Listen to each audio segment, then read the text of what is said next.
So you've published a bunch of studies on psychedelics.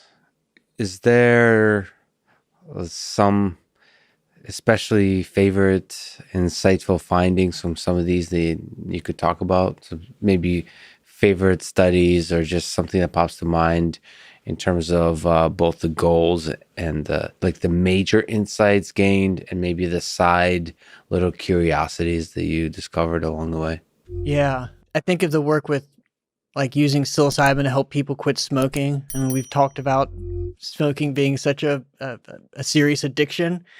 And so that what inspired me to get into that was just kind of having like behavioral psychology as my primary lens, sort of a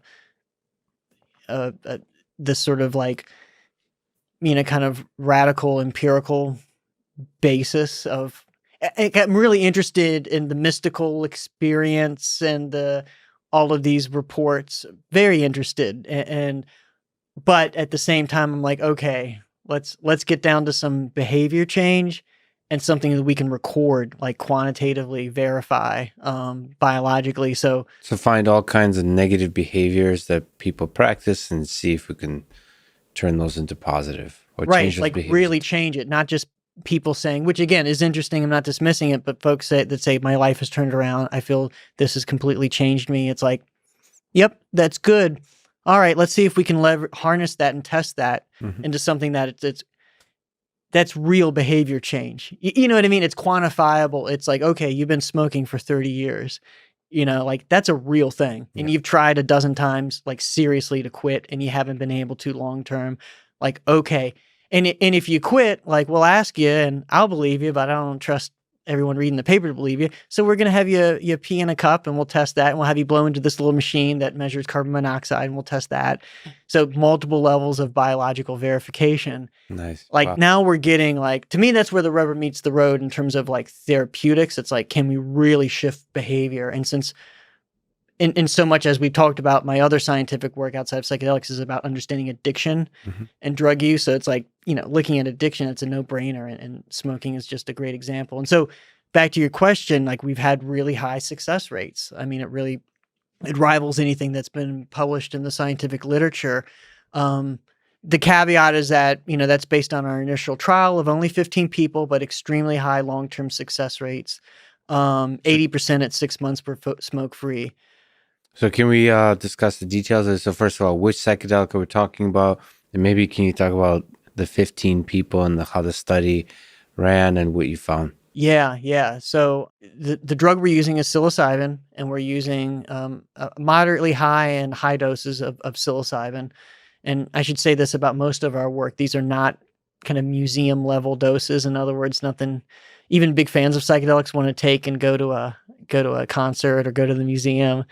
If someone's at Burning Man on this type of dose, like they're probably going to want to find their way back to their tent and zip up and hunker down for you know not be around strangers. And Yeah. by the way, the delivery method, so psilocybin is mushrooms, I guess.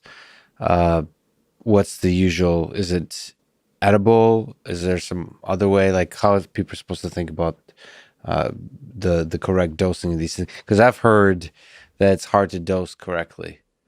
Uh, That's right. So in our studies, we use the pure compound psilocybin. So it's a single molecule, a bunch of molecules, and we give them a capsule with that in it. Got it. And so it's just a little capsule they swallow.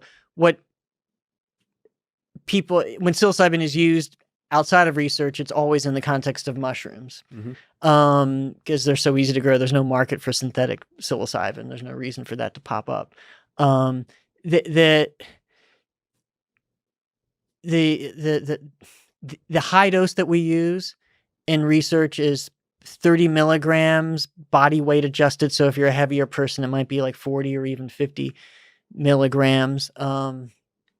We have some data based on that data, we're actually moving into like getting away from the body weight adjusting of the dose and just giving an absolute dose. It seems like there's no justification for the body weight based dosing, but I digress. Generally 30, 40 milligrams it's a high dose.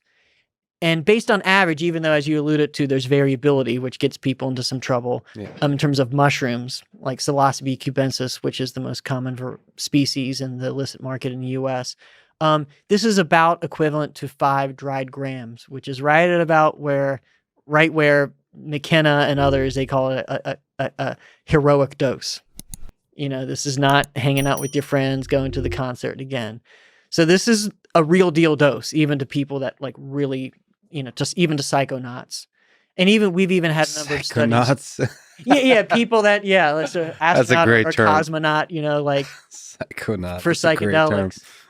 Going as far out as possible. But even for them, even for those who've flown to space before. Right. They're like, holy shit, I didn't know the orbit would be that far out, or I escaped the orbit. I was in interplanetary space there. So these folks in the 15 folks in the study, there's not a question of dose being too low to truly have an impact. Right. Out of hundreds of volunteers over the years, we've only seen a couple of people where there was a mild effect of the 30 milligrams, and who knows, that person's, their serotonin's, they might have lesser density of serotonin 2A receptors or something. We don't know, but it's extremely rare. For most people, this is like something interesting is going to happen. Put it that way.